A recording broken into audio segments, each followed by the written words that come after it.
Bueno, cuando Alicia hablaba tantas cosas lindas, yo estaba buscando a quién se refería. Dicen que detrás de cada gran hombre hay una suegra sorprendida. Y yo ni de lejos soy un gran hombre, pero de seguro si hubiera estado mi suegra aquí presente, estuviera muy sorprendida, mi querida Alicia. Y esta es la segunda vez que tengo la oportunidad de estar en este auditorio, ¿no? ¿Cuándo me iba a imaginar? Gabriela Mistral se definía a ella misma como la ruda maestra. ¿Cuándo me iba a imaginar que ese rudo estudiante de economía, becado, allá en la Universidad Católica de Guayaquil, que estudiaba con tanto entusiasmo la escuela estructuralista, la escuela cepalina, que admiraba tanto a Prebisch y a tantos otros pensadores de esa escuela, iba a tener la oportunidad de estar 2 veces en este claustro de pensamiento y de esperanza para nuestra América Latina. La primera vez que vine, recuerdo que me encontré con el presidente Ricardo Lagos, y de lo nervioso que estaba, de lo nervioso que me puso, empecé, y el pensamiento, y la teoría económica ha obnubilizado el pensamiento y la capacidad de reflexión de los economistas, en vez de decir obnubilado. Me di cuenta de la barbaridad dicha, pero no la pude corregir. Estoy igual de nervioso, presidente Aylwin, pero ojalá no cometa tantos errores esta vez, ¿no? Muchas gracias por estar aquí, para mí es un gran honor su presencia. Y hoy día de mañana tuvo la gentileza, la USACH, la Universidad de Santiago de Chile, de otorgarme doctorado honoris causa, el cual acepté lo más rápidamente posible, como siempre digo, antes que se den cuenta del error cometido. Y hablamos extensamente de los logros de la Revolución Ciudadana. Me habían pedido también hablar de eso. Me voy a referir a aquello, pero en forma muy sucinta. Quisiera profundizar y más bien suscitar discusión, pensamiento, aquí en la CEPAL, sobre las restricciones internas y las restricciones externas, sobre todo, que enfrentan nuestros procesos de cambio. De esto estamos dejando un poquito de hablar, de esas restricciones externas, ¿no? Para la igualdad, para el desarrollo, para vencer la pobreza. Y qué mejor que plantear esas inquietudes aquí, porque Raúl Prebisch, la escuela estructuralista, fueron de las primeras en hablar precisamente de aquello, de las restricciones externas para el desarrollo, hacer un análisis político de relación de fuerzas a nivel internacional con el intercambio desigual, el comercio injusto, la división internacional del trabajo, etcétera. Luego de esta intervención, pues, con todo gusto para atender preguntas y respuestas, con la forma más abierta que ustedes deseen.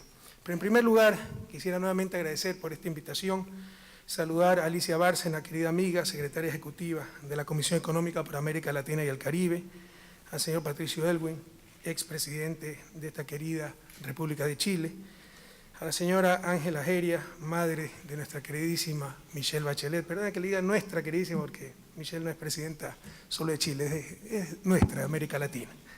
Señor Marcos Enrique Ominami, ex candidato presidencial, señor Heraldo Muñoz, ministro de Relaciones Exteriores de Chile, Ricardo Patiño, que tuvo una urgencia y ojalá pronto pueda venir, ministro de Relaciones Exteriores y Movilidad Humana del Ecuador. Mañana tenemos una reunión muy importante en Venezuela, está preparando aquello, había algunas complicaciones. Un abrazo a las señoras y señores ministros, asambleístas y miembros de la comitiva oficial del Ecuador, al señor Gabriel Asensio, embajador de Chile en Ecuador, al señor Francisco Borja, embajador de Chile en Ecuador, embajador de Ecuador en Chile, autoridades nacionales de Chile, cuerpo diplomático acreditado en Chile, señor Nuncio Apostólico, y señores representantes de la Fundación Clodomiro Almeida Medina, Fundación Salvador Allende, Universidad Academia de Humanismo Cristiano, Centro de Formación, Memoria y Futuro y Radio Universidad de Chile, copatrocinadores de esta conferencia de invitación. Un saludo a los invitados especiales, a las señoras y señores directores y funcionarios de la CEPAL, a las señoras y señores representantes de los medios de comunicación social de Chile y Ecuador, a las ciudadanas y ciudadanos de Chile, Ecuador y la Patria Grande, y sobre todo a los jóvenes estudiantes que veo por ahí interesados en estas pocas palabras que pueda dirigir. Muchas gracias por venir, queridos jóvenes. Ante todo, un saludo afectuoso al hermano pueblo de Chile. Manifiesto nuestra gratitud por la hospitalidad que se nos dispensa cada vez que tenemos el gusto de visitar la patria de Gabriela Mistral y de Neruda, la patria de Allende. Mi más cálido agradecimiento a la Fundación Salvador Allende, a la Fundación Clodomiro Almeida, a la Universidad Academia de Humanismo Cristiano, Centro de Formación, Memoria y Futuro y Radio Universidad de Chile, por esta invitación que la aceptamos gustoso. Cualquier pretexto es bueno para visitar nuevamente este querido Chile y, por supuesto, no solo es un pretexto, sino una gran honra poder dirigirme a ustedes. Y estas fundaciones, Salvador Allende, Clodomiro Almeida, son dos nombres gigantes para el continente, imprescindibles para quienes transitamos con el socialismo como bandera de vida. Mil gracias también por la acogida que nos brinda ahora la CEPAL. Gracias, Alicia, querida amiga, en este espacio que tiene más de academia, de templo del pensamiento económico latinoamericano, que es un sencillo servicio público, funcionarios internacionales, y que fue creado en 1948, ha hecho aportes sustanciales al pensamiento económico, político y social en nuestra región. Aportes que se han fortalecido en los últimos años, enhorabuena, porque durante las décadas nefastas de dominio de esa ideología disfrazada de ciencia, como es el neoliberalismo, inclusive renunciamos al pensamiento propio. Nos dejamos imponer hasta la agenda académica, los temas de reflexión, el pensamiento mismo, al adoptar de manera acrítica y hasta entusiasta, por ejemplo, las recetas del llamado consenso de Washington. Supuesto consenso, entre comillas, en el que para vergüenza de nuestra América, la región donde más profundamente se aplicaron dichas recetas, no participó ningún país latinoamericano, y le llamaban consenso. ¿Consenso entre quiénes? Pero estamos ahora en un nuevo tiempo en nuestra América. Hemos logrado sacudirnos del dominio de los tecnócratas obsecuentes, de la ciega ortodoxia que nos llevó a tocar fondo. Y ahora nos atrevemos de nuevo a pensar, a generar nuestra propia agenda académica, a tener de nuevo un pensamiento económico-político nuestro, un pensamiento económico-político latinoamericano. He venido justamente a exponer en este importante espacio la experiencia de un pequeño país como Ecuador, sus avances en los campos de la democracia y el desarrollo integral, pero también las restricciones internas y los límites que encuentran nuestros procesos en un orden mundial tremendamente injusto, donde todo está en función del capital y los países hegemónicos. Sobre los logros que ha obtenido Ecuador en los últimos años, permítame citar el Índice de Desarrollo Humano de las Naciones Unidas 2012, que hace un análisis para el periodo 2007-2012 coincidente con nuestro periodo de gobierno. Yo empecé en la presidencia en el 2007. Y entre 186 países, Ecuador es uno de los 3 países que más escaló posiciones en la clasificación mundial de desarrollo humano, pasando del grupo de desarrollo humano medio a desarrollo humano alto. Escalamos más de 10 puestos en la clasificación mundial. Como decía Alicia, la pobreza en América Latina no es fruto de la escasez de recursos, sino de la inequidad, y qué bueno que CEPAL esté trabajando mucho sobre inequidad y, por supuesto, equidad, porque es la causa de la pobreza en nuestra América. Hay suficientes recursos para superar la pobreza, pero con los niveles de inequidad que tenemos, existe todavía pobreza generalizada. Pero esta inequidad, a su vez, es consecuencia de las perversas relaciones de poder, donde pocos dominan todo. Cambiando esas relaciones de poder al servicio de las grandes mayorías, a través de procesos profundamente democráticos, hemos logrado durante nuestros 7 años de gobierno convertirnos en el líder de Latinoamérica en la reducción de la desigualdad, habiendo disminuido, no incrementado, Alicia, cuidado, me hace asustar, disminuido en 8 puntos la concentración del ingreso medido por el coeficiente de Gini, reducción 4 veces superior al promedio de América Latina, una de las pocas regiones en el mundo que está finalmente disminuyendo desigualdad, aunque falta mucho por hacer. También somos de los 3 países latinoamericanos que más reducen pobreza. En el periodo 2006-2013, la pobreza ha caído de 37.6% a 25.6%, valores todavía intolerables. Y la extrema pobreza, por primera vez en la historia del país, se ubica en menos de 2 dígitos, al haber descendido de 19.9% a 8.6%. Y Ecuador es una de las economías latinoamericanas, también es una de las economías latinoamericanas más dinámicas, con un crecimiento promedio de 4.3% para el periodo 2007-2013, pese a la crisis del 2009, donde toda América Latina decreció 2%, nosotros no decrecimos, pero crecimos apenas 1%, lo cual no es nada fácil en un contexto de crisis y sin moneda nacional. Y este crecimiento, cuidado, puede haber crecimiento empobrecedor, puede haber crecimiento con desempleo, crecimiento basado en recursos naturales que se van fuera del país. Pero este crecimiento ha sido pro pobre, pro equidad y pro empleo, con una tasa de desempleo que llega para el 2013 a apenas 4.15%, aquí incluso superamos a Chile. Y este año vamos a crecer más que el promedio regional, ¿no? CEPAL calcula 4.5 o 5%. La consecuencia lógica de estos logros es la estabilidad política del país. Después de la grave crisis económica de 1999, La inestabilidad era tal que hasta 2007 ningún gobierno había podido acabar su periodo. Y en 10 años tuvimos, depende cómo los cuente, 7 presidentes es la cifra generalmente aceptada, pero tuvimos un vicepresidente que asumió la presidencia por un par de horas y un triunvirato que también por un par de horas asumió el poder, o sea, pudiéramos llegar hasta 11. En todo caso, yo tengo mucho apoyo entre los estudiantes de historia porque les he facilitado muchísimo sus estudios, ¿no? En 7 años solo un presidente, antes en 10 años al menos 7 presidentes. Ecuador era el ejemplo de todo lo malo. Hoy, en cambio, Ecuador es una de las democracias más estables del continente. Desde el año 2006, la Revolución Ciudadana ha ganado 10 procesos electorales de manera consecutiva, entre ellos 2 elecciones presidenciales en una sola vuelta, algo impensable en la historia ecuatoriana. Tenemos las más altas tasas de aprobación popular de la historia del país y del continente entero. Como ustedes ven, se ha consolidado enormemente la democracia formal, pero también la democracia real, aquella de acceso a derechos, igualdad de oportunidades, condiciones dignas de vida. Este es el llamado milagro ecuatoriano, como lo tituló una revista colombiana. Pero, queridos jóvenes, en desarrollo no existen milagros. Yo soy creyente, sí creo en los milagros, pero en desarrollo no existen milagros. Los impresionantes cambios ocurridos son consecuencia básicamente del cambio en las relaciones de poder. Ahora en Ecuador manda el pueblo ecuatoriano. Pero hablemos un poco de desarrollo. ¿Cómo es que hemos logrado salir adelante? Hemos dicho, manda el pueblo ecuatoriano, implica el cambio en las relaciones de poder. Dicen que Cristóbal Colón fue el primer economista, ya que cuando partió no sabía dónde iba, cuando llegó no sabía dónde estaba. Y todo fue pagado por el gobierno, ¿no? En todo caso, si él mismo hubiera sido economista, o si un economista hubiese venido con él, y en ese tiempo no había economista, por eso la vida era más tranquila, habría concluido que lo que hoy llamamos América Latina se iba a desarrollar más exitosamente que América del Norte. Mientras que en ambas regiones abundaban recursos naturales, en la primera tenía más recursos naturales, o al menos igual cantidad, pero ya existían sociedades bastante consolidadas, civilizaciones como los incas, mayas, aztecas, y con importantes adelantos tecnológicos, en tanto que en Norteamérica contaba con sociedades seminómadas, con bajos niveles tecnológicos y organización social.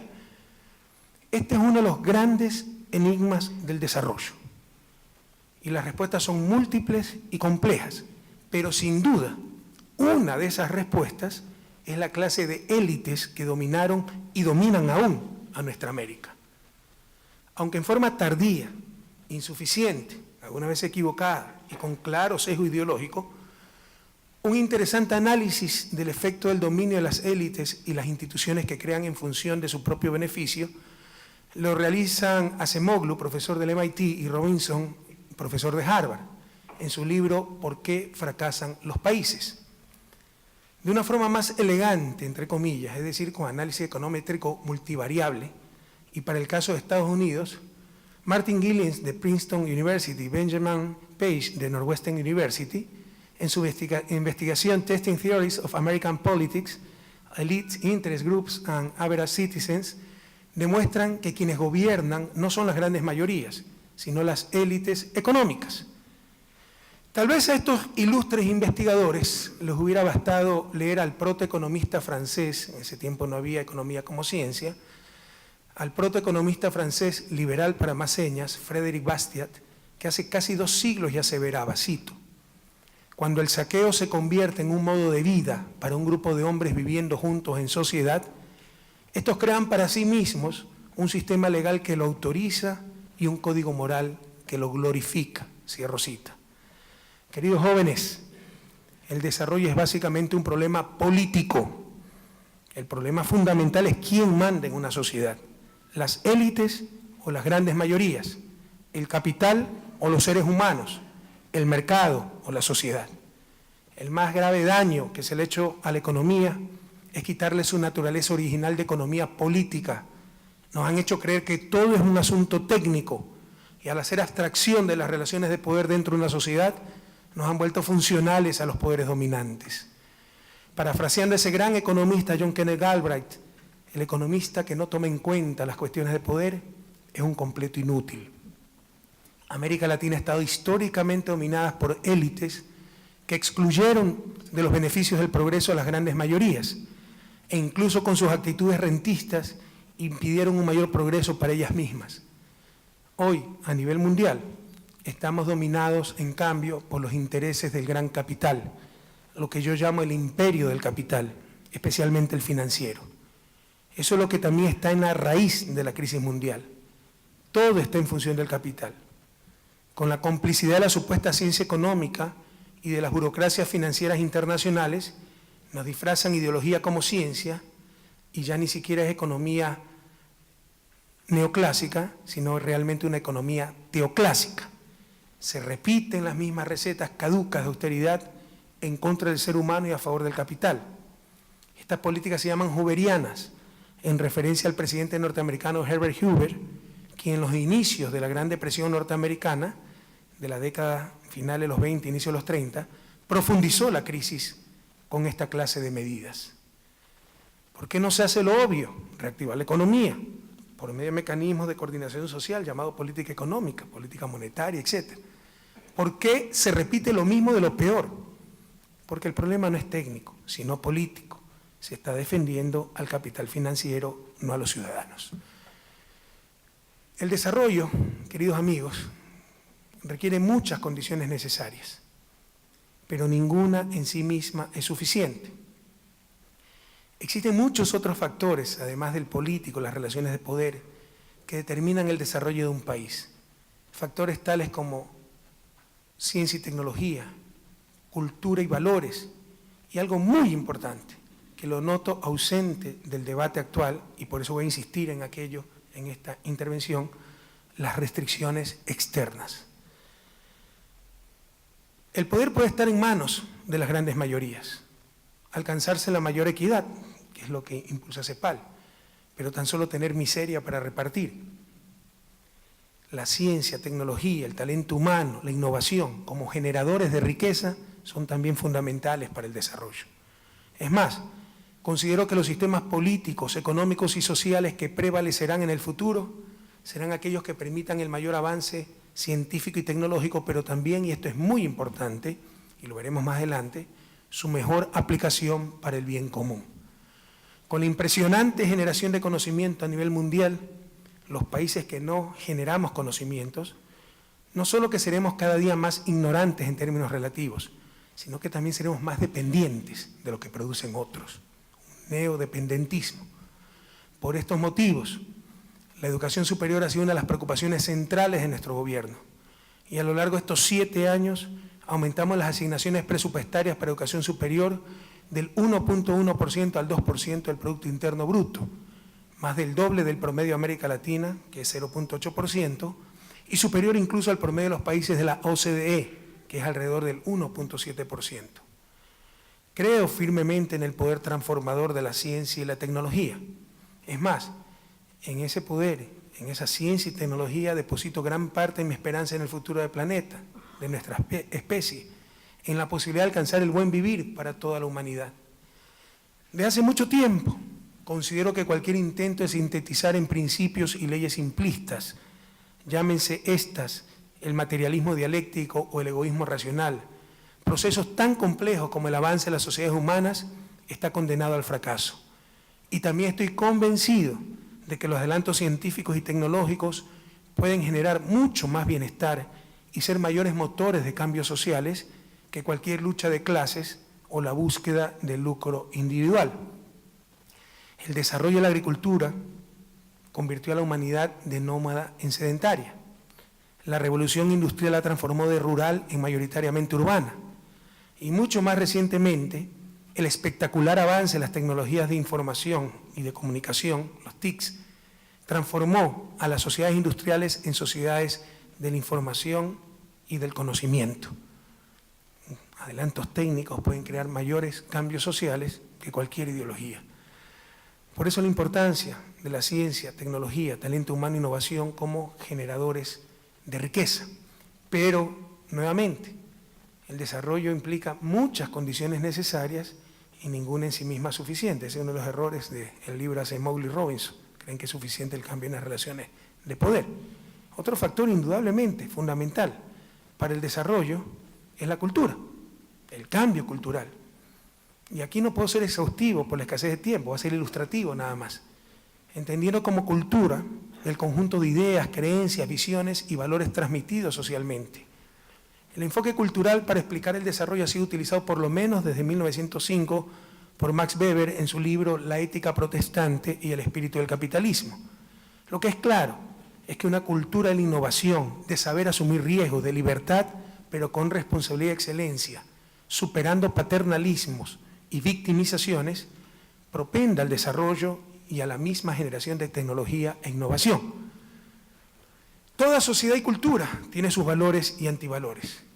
Por ejemplo, tal vez por la dureza de vida, creo que un latinoamericano está mucho más preparado que un norteamericano, anglosajón en general, para soportar situaciones extremas. De esta forma, si un norteamericano y un latinoamericano se pierden en la selva, probablemente después de un año será este último el que sobreviva. El problema está en que si se pierden en la misma selva 200 norteamericanos y 200 latinoamericanos, después de un año los primeros, los anglosajones, ya tendrán su escuelita, sus cultivos, sus canchas deportivas, incluso su iglesia. Mientras que los latinoamericanos seguiremos discutiendo quién es el jefe. No solo aquello, ante la evidencia de retraso, haremos de los problemas virtudes y diremos que ellos pueden ser más ricos, pero que nosotros fuimos más democráticos. Sin embargo, al primer descuido, muchos irán a vivir al barrio anglosajón.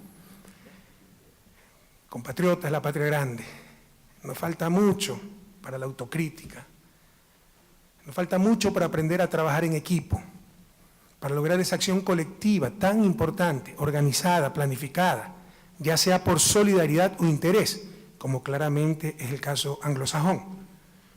Todavía esa acción colectiva está en ciernes en Latinoamérica, lo cual nos lleva a otra clase de problemas, por ejemplo, la dificultad de que funcione adecuadamente el Estado de Derecho, el imperio de la ley. Y todos hablamos de cambio, pero que cambie el resto, porque no tengo nada que cambiar. Y ante el primer problema, no es como una cultura anglosajona, error, corrección, analizo, asumo responsabilidades, sanciono, corrijo, sino que le vamos a tirar piedra a la Embajada de Estados Unidos. Y estos problemas culturales, y esto hay que tratarlo, Alicia, esta sería otra línea de acción muy interesante en cuanto a la investigación de la CEPAL, son especialmente graves en el mundo indígena, en nuestros pueblos ancestrales. El principal problema de nuestros indígenas en Latinoamérica es la pobreza, frutos de siglos de exclusión. Algo conozco de eso, Alicia mencionó que trabajé un año, viví un año con indígenas. Yo nací a 4 metros sobre el nivel del mar y viví un año a 3.600 metros sobre el nivel del mar, todavía sigue siendo mi mejor posgrado. Indudablemente, los indígenas han sido víctimas de siglos de exclusión, de injusticia, pero por haber sido víctimas no tienen supremacía moral sobre los no victimizados. El haber sido objeto de graves injusticias no hace a nadie ejemplo del buen vivir, no hace a nadie más sabio que el resto.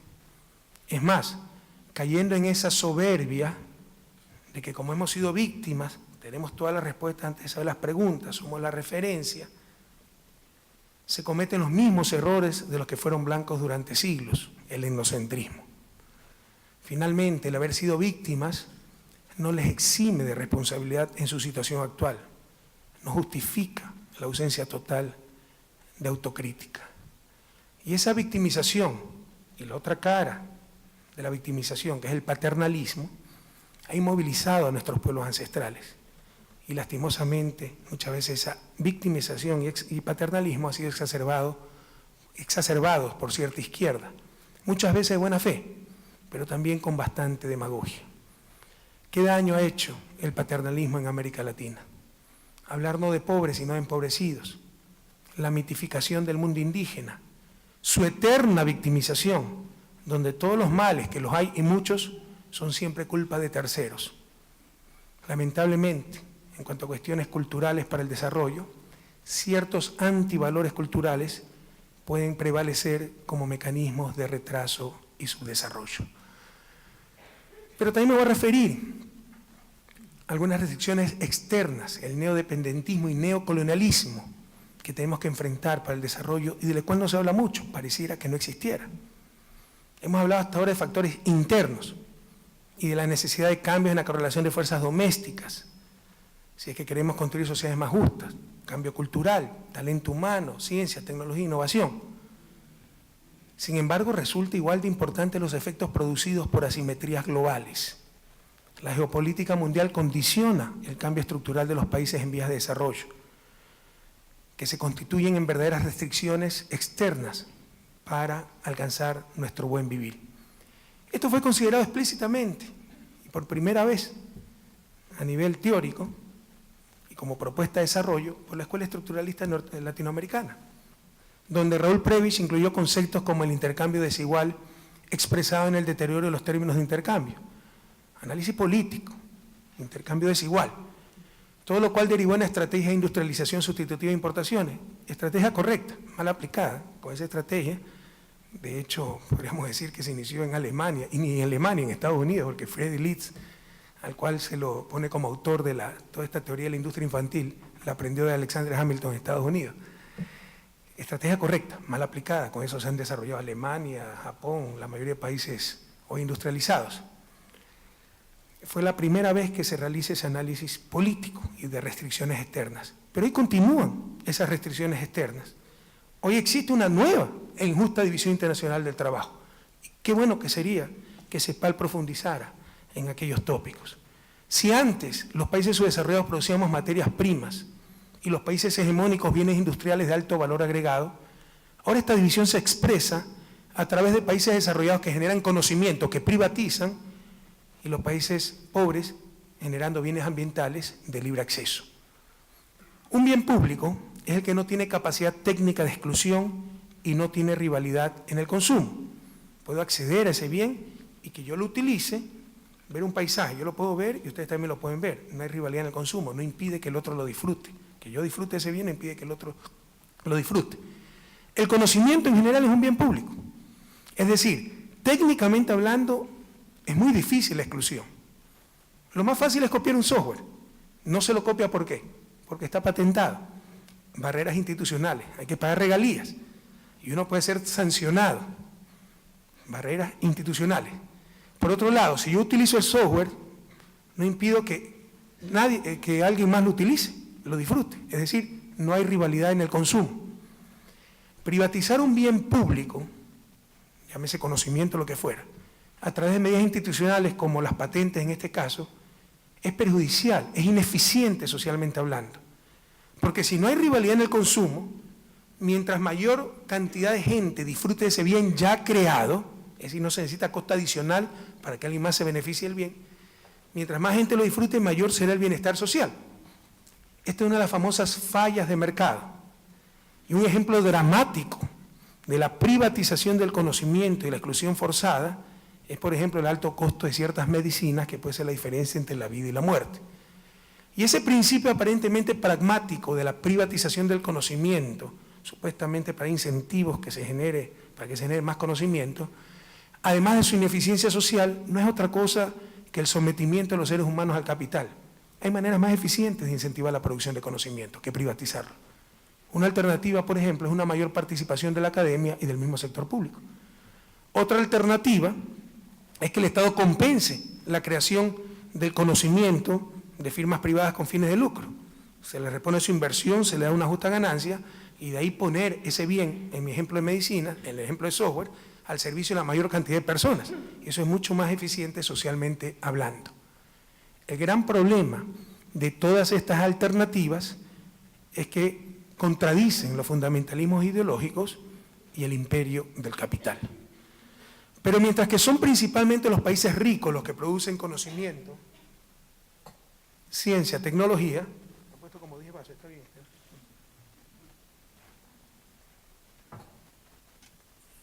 Nuestros países también producen bienes públicos, al menos los países de la cuenca amazónica, pero son bienes públicos ambientales. Pero en este caso, por todo el aire puro que genera la selva amazónica, pulmón del planeta sin el cual la vida humana sufriría un grave deterioro, los países de la cuenca amazónica no recibimos ninguna compensación, mientras que a su vez los mayores contaminadores globales no pagan absolutamente nada por consumir nuestros bienes ambientales. Y se cree algunas veces que la producción, la generación de bienes ambientales no tiene costo. La realidad es que esa generación puede ser muy costosa. No en cuanto a costos directos, sino en lo que los economistas llamamos, y es el costo relevante, el costo de oportunidad, lo que dejamos de ganar por mantener o generar ese bien. Hoy muchos exigen, por ejemplo, dicho sea de paso sin ninguna solvencia moral, que no se explote el petróleo de la Amazonía. Pero eso implica un costo inmenso por los ingresos no recibidos y por cada día que transcurre con un niño sin escuela, una comunidad sin agua potable o gente muriendo por enfermedades perfectamente evitables, verdaderas patologías de la miseria. Esta, querida Alicia, es la nueva División Internacional del Trabajo. Y queridos jóvenes, también es un problema político de relaciones de poder a nivel internacional. No hay nada que lo justifique, solo el poder. Para ilustrar esto, permítanme poner un ejemplo extremo entre comillas, porque no es tan extremo. Imaginen por un momento si la situación fuera la inversa y los generadores de bienes ambientales fueran los países ricos y nuestros países fueran los contaminadores. Seguramente ya nos habrían hasta invadido, pues, para obligarnos a pagar una justa compensación, entre comillas, y todo en nombre, por supuesto, como tenía que ser, de la civilización, los derechos, etc. Solo compensando los bienes ambientales habría una redistribución del ingreso sin precedentes a nivel mundial. Pero esto es nuevamente un problema de relación de poder, esta vez a nivel planetario. Los grandes contaminadores no firman Kioto, pero en nuestros países hay cárcel si no pagas regalías por un producto patentado. Dicho sea de paso, la cárcel por regalías es lo más cercano a la cárcel por deuda. Ya eliminamos cárcel por regalías y nos quieren sancionar en OMC a todo nivel, ¿verdad? Esas son las soberanías limitadas de nuestros países. Pero lo más triste es que muchas veces los mismos países pobres participan con entusiasmo en estos mecanismos tan injustos y ni siquiera entendemos los instrumentos que se utilizan para mantenernos en el rol asignado por esta nueva división del trabajo. Por ejemplo, como manifiesta nuestro querido amigo Álvaro García Linera, vicepresidente boliviano y uno de los más grandes pensadores, en mi criterio, más grandes pensadores latinoamericanos en nuestro tiempo, cito, varias ONGs no son realmente organizaciones no gubernamentales, sino organizaciones de otros gobiernos en nuestro territorio, y el vehículo de la introducción de un tipo de ambientalismo colonial que relega a los pueblos indígenas al papel de cuidadores del bosque amazónico. Cierro cita. Invirtiendo en talento humano, ciencia, tecnología e impulsando la innovación, superaremos de forma inteligente, humana, soberana la economía extractivista, sin el absurdo de rechazar el aprovechamiento de nuestros recursos naturales y ser mendigos sentados en costales de oro, y sin someternos a esa injusta nueva división internacional de trabajo que nos quieren imponer. Somos perfectamente conscientes de nuestras limitaciones como un país pequeño, y ya vamos a hablar de eso también, y que no podemos cambiar un injusto orden mundial, pero tampoco vamos a aceptar pasivamente el papel que se nos ha asignado en la nueva división internacional del trabajo. Y entre las restricciones externas, aunque no lo crean, hablemos de derechos humanos. Ya vamos a ver qué tiene que ver lo uno con lo otro. Ecuador es uno de los 7 países de los 34 del continente que ha suscrito absolutamente todos los instrumentos interamericanos de derechos humanos. Todos. Como en cualquier verdadero Estado de Derecho, se persiguen delitos, no personas. Pero precisamente porque ya todos somos iguales ante la ley, enfrentamos el ataque a los poderes fácticos que siempre estuvieron por encima de esa ley. Cuando estos grupos proclaman que su libertad de expresión está siendo negada, es porque buscan impunidad para que sus medios de comunicación sigan manipulando la verdad. Cuando hacen acusaciones de irrespeto a los derechos humanos, es porque por fin la ley es para todos. Cuando hablan de dictadura y autoritarismo, es porque ya no pueden someter a nuestro gobierno a sus caprichos e intereses. Pero lamentablemente, históricas instancias de derechos humanos también se han convertido en instrumentos políticos de persecución de gobiernos progresistas y restricciones externas para nuestro desarrollo. Se están discutiendo las reformas a la Comisión Interamericana de Derechos Humanos, la cual está totalmente dominada por países hegemónicos, por el ONGismo más infantil, que cree que el único poder que puede atentar a los derechos humanos es el Estado, cuando cualquier poder puede atentar a los derechos humanos, el poder económico, las farmacéuticas, por ejemplo, que por su rentabilidad condenan a la muerte a los pobres que no pueden comprar medicina para salvar sus vidas. Los medios de comunicación, el poder mediático, que atentan contra los derechos humanos, a la reputación, intimidad, prestigio de las personas. Poderes extranjeros que pueden invadir, bloquear otros países. La primera pregunta que tendríamos que hacernos es, ¿por qué tenemos que discutir en Washington? ¿Cómo es posible que la sede de la Comisión Interamericana de Derechos Humanos se encuentre en un país, escúchenme bien, que no es Estado parte del Sistema Interamericano de Derechos Humanos? Porque no ha ratificado el Pacto de San José, sustento del sistema. Y de hecho, no ha firmado ninguno de los instrumentos interamericanos sobre derechos humanos. Hablemos de derechos humanos, con todo gusto. Por el caso de Julian Assange, que todos ustedes conocen, tuvimos que hacer un análisis exhaustivo de tratados internacionales e instrumentos sobre derechos humanos. Les puedo decir que los países que más hablan sobre la materia son los que en la práctica menos han firmado convenios vinculantes. Los que firmamos todo, Corte Penal Internacional, Pacto de San José y un largo etcétera, somos los países latinoamericanos. Muy bien por nosotros, lo hacemos por convicción, pero insisto, tampoco vamos a permitir ningún tipo de neocolonialismo. De igual manera, ¿cómo se puede sostener?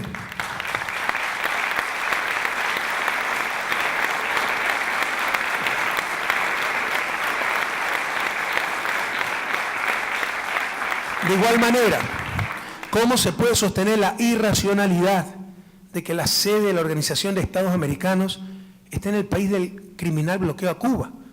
Bloqueo que incumple abiertamente la Carta Interamericana Fundacional de la OEA.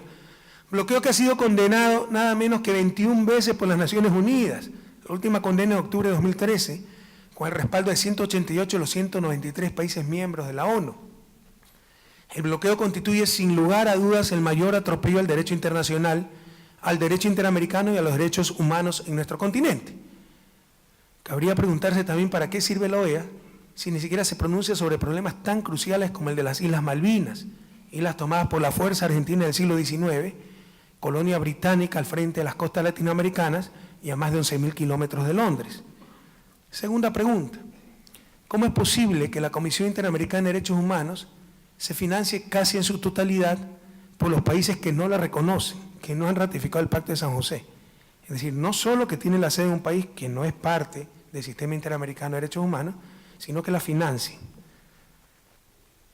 También financiada por estados observadores que no son parte de América, países europeos, asiáticos, y por organismos y supuestas fundaciones de cooperación internacional de esos mismos países. Es decir, en buen romance, pagan para controlar a los demás, porque ellos no son parte del sistema o no lo reconocen, entonces no están no se someten a decisiones vinculantes. ¿Hasta cuándo vamos a soportar tanta contradicción? Todos sabemos que el mundo es mundo, aquel que financia impone las condiciones, ya basta de tanta hipocresía. Todo esto, queridas amigas y amigos, no se trata de una coincidencia, peor aún de ingenuidad, sino que responde a una visión política, de doble moral, que se aplicó y aplica en nuestras regiones por décadas, cuando se nos consideraba el patio trasero de un imperio y no naciones soberanas, pero es una situación intolerable en la América Latina del siglo XXI. Y en esa Comisión Interamericana de Derechos Humanos cuentan con 8 relatorías, pero solo una, a diferencia de las otras 7, cuenta con financiamiento propio e informe propio. Adivinen cuál es. Es la Relatoría para la Libertad de Expresión. Financiamiento que viene básicamente de Estados Unidos, que no reconoce, como hemos mencionado, la Comisión y por lo tanto tampoco reconoce la Relatoría. Y en consecuencia no se somete a sus decisiones. Y también cuenta con financiamiento en la Unión Europea, que no es parte del sistema interamericano. Este financiamiento propio e informe independiente supone la supremacía del derecho a la libertad de expresión sobre otros derechos, como, digamos, el de las personas con discapacidades, porque también hay una relatoría para las personas con discapacidad. No se engañen, sencillamente demuestra la supremacía del capital detrás de las empresas dedicadas a la comunicación. La CIDH lamentablemente se ha convertido tan solo en el eco del mayor poder fáctico mundial, superior incluso al financiero, con el cual se haya frecuentemente hermanado. Me refiero al poder mediático. Es estremecedor, queridos compañeros, pensar en la vulnerabilidad de nuestras sociedades, lo que pensamos de personas que ni conocemos, Probablemente si ustedes leen la prensa ecuatoriana, las cárceles están repletas de opositores políticos tan solo por pensar distinto. Vaya a ser un preso político.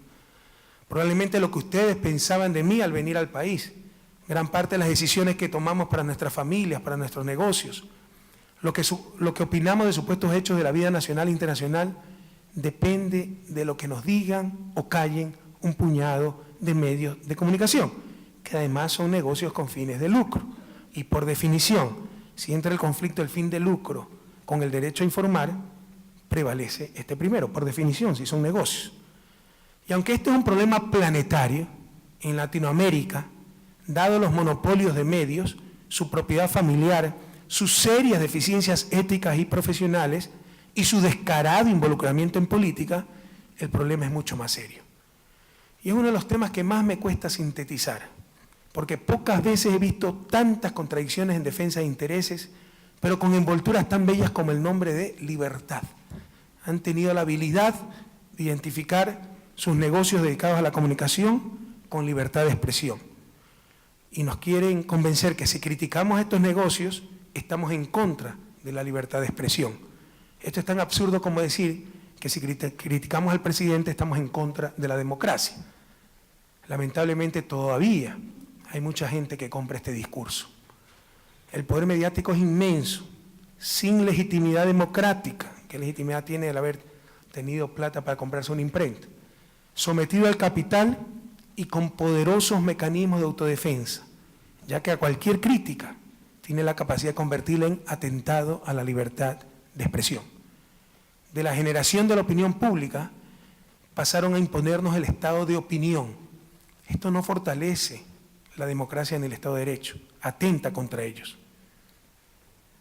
Estoy convencido que una buena prensa es vital para la democracia, pero una mala prensa es mortal para esa misma democracia. Por ejemplo, cuando la defensa o acusaciones se hacen en los titulares y no en los tribunales. No importa lo que se haya propuesto en la campaña electoral y lo que el pueblo, el mandante en toda democracia haya ordenado en las urnas. Lo importante es lo que aprueben o desaprueben en sus titulares los medios de comunicación. Ese es el Estado de opinión en lugar del Estado de Derecho. Nada tiene que ver con democracia. Y al defender los intereses de estos grandes medios, no se está defendiendo la libertad de expresión, peor aún los derechos humanos. Se está defendiendo tan solo y como siempre los privilegios del gran capital.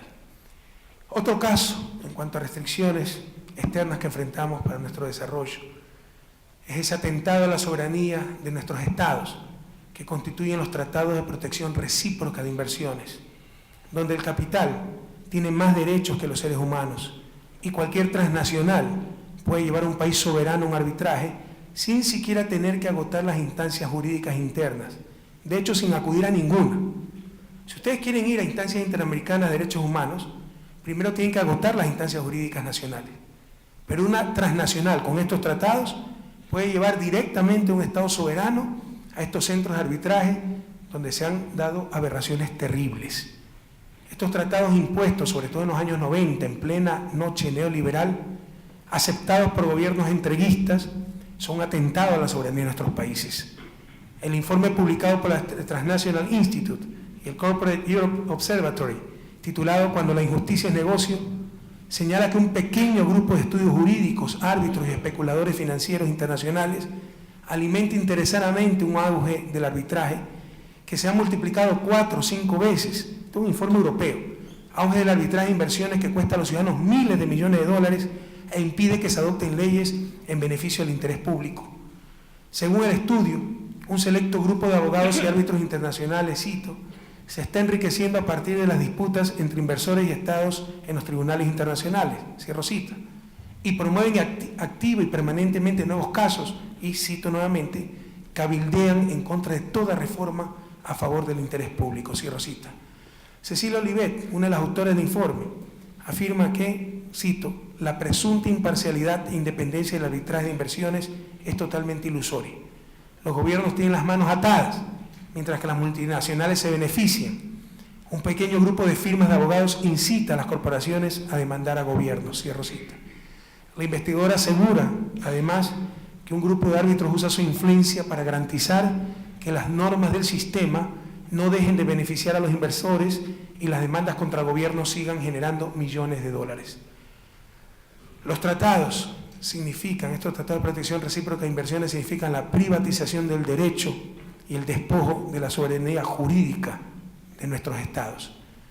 Estamos organizando a todos los países perjudicados por las transnacionales a unirnos en la lucha contra tanta explotación. Separados serán las transnacionales las que nos impongan las condiciones. Unidos seremos nosotros los que impondremos las condiciones al capital internacional. Y otro ejemplo de las restricciones externas que padecen nuestros países se refiere al Grupo de Acción Financiera más conocido como Gafi. Ustedes saben que Estados Unidos fue objeto el 11 de septiembre de 2011 de uno de los peores atentados terroristas de la historia, que cegó la vida de centenas de personas, muchas de ellas ecuatorianos migrantes. Más de 30 ecuatorianos murieron en los atentados. Como saben, luego de la referida tragedia, los Estados Unidos advirtieron que era necesario controlar el movimiento de capitales, ya que descubrieron que el financiamiento de ese cáncer llamado terrorismo se había generado desde las propias cuentas de bancos americanos, y reforzaron dentro del grupo de las 7 potencias autodeclaradas las más ricas del mundo, el Grupo de Acción Financiera Internacional o Gafi, con el fin de establecer mecanismos de coordinación para que todos nuestros países tengan un adecuado control del financiamiento del terrorismo y el narcolavado. En Sudamérica estas acciones se denominaron Gafi Sud, Gafi del Sur. Esa buena intención inicial se ha convertido en un nuevo mecanismo de dominación de los países hegemónicos, ya que ahora realizan evaluaciones, entre comillas, para supuestamente determinar los países que no cumplen con los estándares de control, pero son evaluaciones políticamente utilizadas contra los países, en la realidad, que no siguen las corrientes políticas de Washington y con el fin de realizar retaliaciones políticas. A nosotros el Gafi, después de establecer relaciones con Irán, nos empezó a perseguir por todos lados. Y la OCDE ha demostrado, en un reciente estudio, que los mismos países ricos no cumplen con estos estándares, pero son siempre los países del sur quienes están en las listas negras y grises de este organismo. Esperamos que el mundo reclame por esta doble moral y que aquellos bancos en los paraísos fiscales, muchas veces territorio de los mismos países ricos, empiecen a cumplir con el mundo. Además, ya es hora de crear mecanismos, todos estamos de acuerdo, controlar el financiamiento del terrorismo, narcolavado, etc. Pero ya es hora de crear mecanismos de controles internacionales legítimos, por medio, por ejemplo, de las Naciones Unidas, no por medio de 7 naciones, por respetables que sean, que se autodenominaron los árbitros del mundo. Y quizás el ejemplo más emblemático de dobles estándares internacionales, fruto de la simetría de la que son víctimas nuestros países, sea el caso Chevron Texaco, multinacional petrolera que destruyó la selva ecuatoriana y que después de 20 años de litigio fue condenada por tribunales ecuatorianos en un juicio puesto por las comunidades amazónicas, es decir, un juicio entre privados. 10 años se pasó Chevron Texaco luchando para que no se le enjuicie en Nueva York, sino en cortes ecuatorianas, y luego, cuando vio que iba a perder el juicio, se ha pasado los últimos años tratando de destrozar esas mismas cortes de Ecuador. Con su prepotencia y su poder corrupto y corruptor, para evitar su responsabilidad, la petrolera Chevron Texaco ha llevado al Estado ecuatoriano al Tribunal Arbitral de La Haya en el marco del Tratado de Protección Recíproca de Inversiones firmado con Estados Unidos. Y el tribunal se ha declarado competente para tratar el caso, pese a que no es un juicio entre Estado y transnacional, sino un juicio entre privados, lo cual no es materia de arbitraje. Y no obstante que Texaco dejó de operar en Ecuador en 1972, fue comprada a inicio del siglo XXI por Chevron, pero Texaco dejó de operar en Ecuador en 1922 y el tratado con Estados Unidos de 1997, es decir, aplican retroactivamente el tratado violando principios universales del derecho. Ya nada sorprende en una institucionalidad internacional que no está en función de la justicia, sino tan solo del más fuerte. Pero invito a todos ustedes a visitar mi país e ir a la selva a meter sus manos en las piscinas tóxicas dejadas por Texaco. Esa mano, 30 años después, saldrá llena de brea, llena de residuos de petróleo. Esa es la mano sucia de Chevron.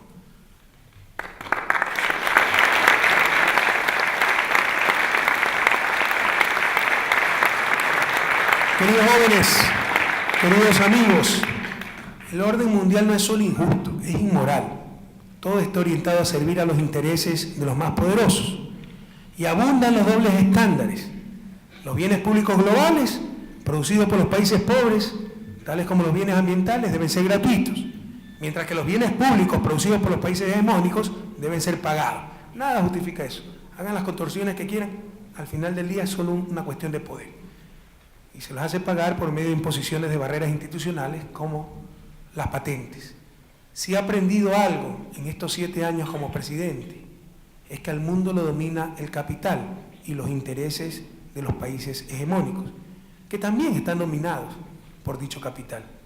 Por eso los indignados en Europa, Occupy Wall Street, en Estados Unidos, porque sus ciudadanos se están dando cuenta de ese dominio. Mientras esta situación no cambie, tendremos democracias restringidas o abiertamente ficticias y falta de gobernabilidad nacional. Ustedes han hablado en la CEPAL de gobernanza de nuestros recursos naturales, y falta de gobernabilidad nacional en los países más débiles, así como falta de gobernanza a nivel mundial. Hoy se habla mucho de globalización, pero una globalización que no busca crear sociedades planetarias, sino tan solo mercados planetarios, que no busca crear ciudadanos del mundo, sino tan solo consumidores en el mundo, y que sin mecanismos de gobernanza adecuados tendrá, como efectivamente tiene, serias complicaciones. Pienso en la analogía que tiene la globalización neoliberal con el capitalismo salvaje del siglo XVIII, cuando empezó la revolución industrial, cuando los niños morían frente a las máquinas, se trabajaba 7 días, niños hasta 5 años de edad, 12, 14 horas diarias. ¿Cómo se pudo frenar tanta explotación? Con la consolidación de estados nacionales y de esta forma acción colectiva que permitió poner límite a estos abusos y distribuir de mejor manera los frutos del progreso técnico. Esa acción colectiva a nivel mundial en la globalización neoliberal no existe y se están dando excesos similares cuando para poder competir en los mercados globales, por ejemplo, se precariza la fuerza laboral, la clase trabajadora de los países más pobres. Esto se agrava con graves contradicciones. Por ejemplo, cada vez se potencia más la movilidad de mercancías, de capitales, pero se criminaliza la principal de las movilidades, la movilidad humana. Si la movilidad de capitales, mercancías, se basa en la teoría del mercado, que mientras mayor movilidad de recursos, más eficiente es el mercado, deberían permitir también la movilidad humana, pero aquello se impide, es una de las tantas inconsecuencias de la globalización neoliberal. Porque todo está en función tan solo del más fuerte, y las relaciones de poder a nivel internacional son tremendamente injustas. Y por eso considero que el gran desafío de la humanidad en el siglo XXI, que permitirá la superación de la pobreza, la superación de la crisis que enfrenta el mundo, el desarrollo para los países pobres, es una lucha política que empieza por liberar a las grandes mayorías del dominio de las élites, lograr la supremacía de los seres humanos sobre el capital, de la sociedad humana sobre el mercado y de nuestras naciones sobre los intereses de países hegemónicos y del capital transnacional. En esto último, la única forma de resistir y liberarnos del imperio del capital es con la integración. Como mencioné, separados será ese capital transnacional que nos imponga las condiciones. Unidos serán nuestros pueblos los que impongan las condiciones al capital. La patria grande, compañeros, ya no es solo un sueño de nuestros libertadores, sino la mejor y tal vez única manera de obtener nuestra segunda y definitiva independencia. ¡Qué proféticas!